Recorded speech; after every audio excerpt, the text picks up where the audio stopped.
Bismillahir Rahmanir Rahim. Alhamdulillahi Rabbil Alameen wa salatu wa salam ala Rasulil Kareem.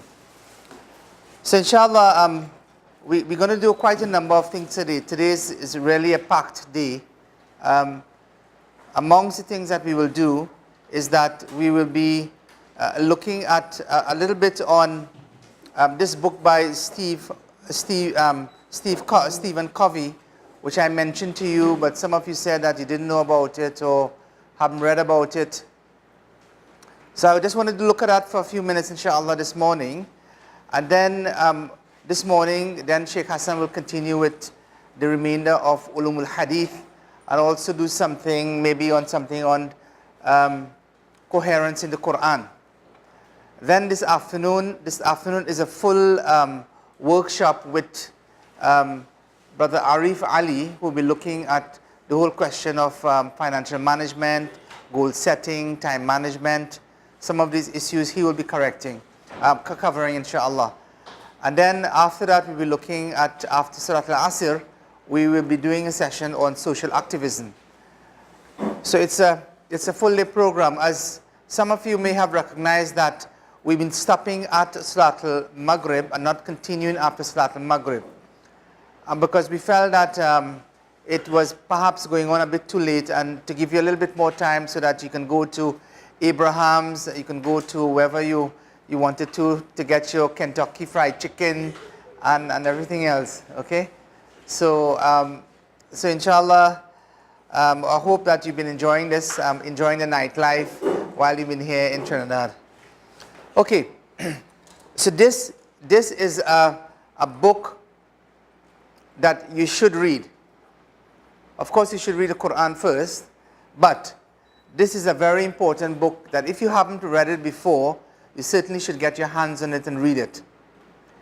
Okay, it's one of the classic books now on personal development. It's called The 7 Habits of Highly Effective People by someone called Stephen Covey. Now, Stephen Covey, when he was researching for his book, what he did is that he read over 200 books on the subjects, some way more than you can ever imagine, looking at all of the material which has been published on this subject of personal development. And what he realized is that there was a change. If you were to analyze all the material that was published, there was a change between material that has been published before World War I and material which was published after World War I. We're talking about going into the 17th, the 18th century, and after World War I, what happened? And he broke it down into two different areas, which one deals with personality and character ethics. And he says that in the post-period, post-World War I, up till today in our contemporary society, that the vast majority of literature was focused upon what is known as personality ethics. Okay? In other words, personality has to do with your public image, your attitudes, your behaviors, your skills, your techniques, quick fixes for society. And if you notice, what happens now is that everybody is looking for a quick fix. So if it is that you want to make money, it's not difficult to make money. So you develop something. If it is that you want to be a leader, you learn some skills. And then you go and learn some communication skills, some leadership skills, some negotiation skills, conflict resolution skills. And then all of a sudden you become you have the type of qualities people look at, so yeah, he's brilliant. And therefore, you get what you want. And that is the focus now. You find that most courses, if you look at them online, the focus is that we can teach you how to make the first million. We can teach you how to become a millionaire. And then when you look at the credentials, you say, well, I was just like you. I was just like you. I was just working for someone else, making a fast buck, just struggling to live my life. And all of a sudden, I got into this thing called, mindfulness, and I was able to develop myself to the point where now, I'm able to speak to audiences of thousands and tens of thousands, and I can charge fees of, maybe tens of thousands of dollars or sometimes millions of dollars. Everybody wants to hear me, and I can associate and I can rub shoulders with all of the popular leaders all over the world. So you have people like Tony Robbins and others, and say, I've met Tony Robbins, and Tony Robbins as was my coach, and he's my good friend. All of these you will find online. You go to YouTube, you will see it. So a lot of that is based on what is known as personality ethics, okay? Post-World War II. It's a public image.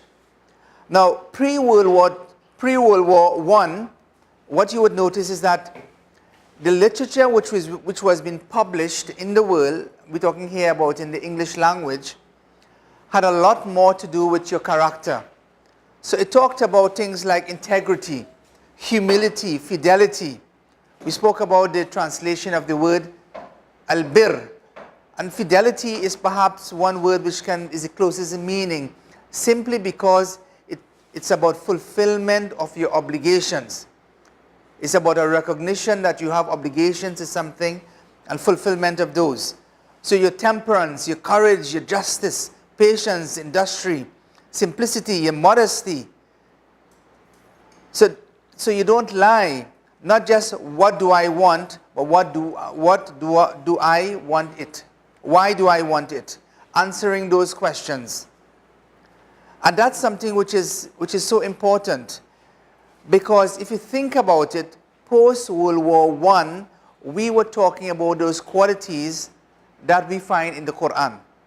That was exemplified in the life of Rasul sallallahu alaihi wasallam. These are the things. These are the things that were being discussed in the old books. In the new books, it's a totally different situation. So this is what his findings were.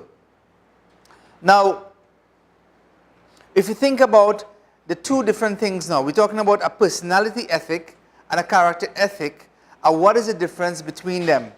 So what it says that in the personality ethic, the focus becomes on your attitude and your behavior. In other words, you make a minor change. In other words, you're somebody who, tells lies in public. So what do you do now? You might tell a little white lie, or you might tell so many lies that after a while people believe that it's true, or you repeat it so often. And if you think about the way that our friend Donald Trump acts, you realize a lot of this. He talks about, something comes up, he says, this is fake news. This is fake news. I'm against fake news. He is right. Fake news is there. But sometimes what he is doing more than anything else is that the more things he puts out, he puts out more fake news, the things which are incorrect than things which are correct.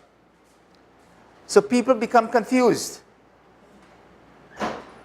And the Quran talks about this in Surah Al-Baqarah, وَلَا تَلْبِسُوا بَاطِلَ بِالْحَقِّ. Do not conflate the batil, falsehood, with that of truth. And that becomes something you can't differentiate. So Donald Trump puts out a tweet today and says X. Are you going to believe him or not? You're going to be suspicious. But most people will look and say, look, the last tweet he put out, it was correct. Therefore, the chances of this tweet being correct is probably true, that it probably will be correct. So the next thing is that works in a short-term situation, symptomatic treatment. So you want something, so for instance, you find amongst politicians, if somebody wants to go into politics, what they do is that they do some massaging and decoration of their character, isn't it? Of the personality. So what they do is that they sort of massage them and say, well, look, you were this type of person before, you were a womanizer, so you know what? During this period of election campaign, you have to stop all of that. You can't be caught, in the bed of somebody else. Things like that. So you're not doing it because, that is why, this is how you want to be, but you're doing it simply because.